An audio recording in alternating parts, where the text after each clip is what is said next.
हम लोग जानेंगे ये मेडिकल टर्मिनोलॉजी, है ना। टर्म का मतलब होता है कोई भी टर्म, जैसे ये सारा टर्म लिखा गया है, मेडिकल से जुड़ा हुआ टर्म है, इसीलिए इसको मेडिकल टर्मिनोलॉजी बोलते हैं। एक्चुअली इसका इसलिए इजाद किया गया ना कि मान लीजिए अगर हमें आपस में बात करनी है, वहाँ पे पेशेंट है, तो हम एक दूसरे को चीज़ों को बता सके, वो पेशेंट उस चीज़ को ना समझे।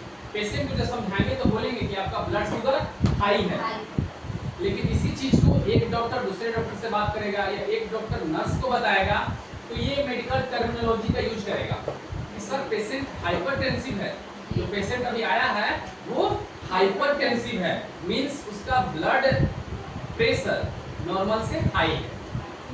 हाइपरटेंसिव है, पेशेंट का ब्लड प्रेशर नॉर्मल से हाई है।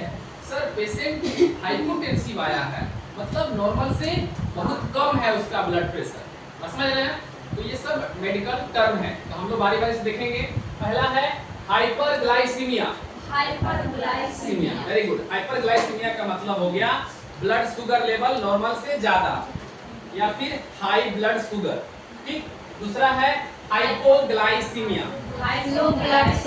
हाइपोग्लाइसीमिया का मतलब हो गया ब्लड शुगर लेवल नॉर्मल से कम या लो ब्लड शुगर, ठीक है, ओके। तीसरा है हमारे पास हाइपोटेंशन। हाइपोटेंशन का मतलब हो गया जो नॉर्मल हमारा रेंज है ब्लड प्रेशर का उससे कम होना या फिर सिंपल में लो ब्लड प्रेशर, ठीक है, कोई दिक्कत नहीं है, वेरी गुड। चौथा है हाइपरटेंशन, हाई ब्लड प्रेशर या फिर इसको कर सकते हैं नॉर्मल ब्लड प्रेशर से ज्यादा हाई होना, हाइपरटेंशन। इसके बाद आता है हाइपोथर्मिया।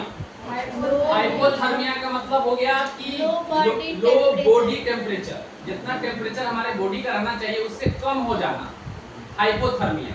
उसी तरह से हाइपरथर्मिया, जितना हमारे बॉडी का टेम्परेचर होना चाहिए उससे ज्यादा, हाई बॉडी टेम्परेचर जो गर्मी के दिनों में हो जाता है, hyperthermia.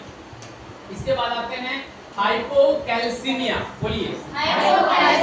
Very good. Hypocalcaemia means low calcium level in blood. Level in blood, हमारे ब्लड में जब कैल्शियम का लेवल कम हो जाता है उसको टर्म में बोलते हैं हाइपोकैल्सीमिया, वेरी गुड। इसी का उल्टा हाइपरकैल्सीमिया मींस हमारे ब्लड में कैल्शियम का लेवल जरूरत से ज्यादा हो जाना, हाइपरकैल्सीमिया। इसके बाद है हाइपोनेट्रीमिया, बोलिए। हाइपोनेट्रीमिया का मतलब होता है सोडियम लेवल जितना होना चाहिए ब्लड में उससे कम होना, यानी कि लो सोडियम लेवल इन ब्लड, ठीक है। इसी का उल्टा हो जाता है हाइपरनेट्रीमिया, बोलिए। Very good. हाइपरनेट्रीमिया मींस की सोडियम लेवल जरूरत से ज्यादा होना, यानी कि high sodium level in blood, very good. इसके बाद आते हैं हाइपोथायरॉयडिज्म। हाइपोथायरॉयडिज्म का मतलब हो गया थायराइड हार्मोन का कम प्रोडक्शन, मतलब हो गया low thyroid hormone production, it's called hypothyroidism, very good. इसी का उल्टा है हाइपरथायरॉयडिज्म, मतलब हो गया high level production of thyroid या फिर हाई थायराइड हार्मोन प्रोडक्शन। जब थायराइड ग्लैंड के माध्यम से जरूरत से ज्यादा थायराइड हार्मोन का प्रोडक्शन होगा उस कंडीशन को बोलेंगे हाइपरथायरॉयडिज्म, ओके। एक टर्म है हाइपोवोलेमिया। हाइपोवोलेमिया का मतलब होता है लो ब्लड वॉल्यूम, हमारे शरीर से जब बहुत ज्यादा ब्लड का लॉस हो जाता है या वाटर का लॉस हो जाता है तो ब्लड का वॉल्यूम कम हो जाएगा। उल्टी होता है तो मैंने क्या बताया, या डायरिया होता है तो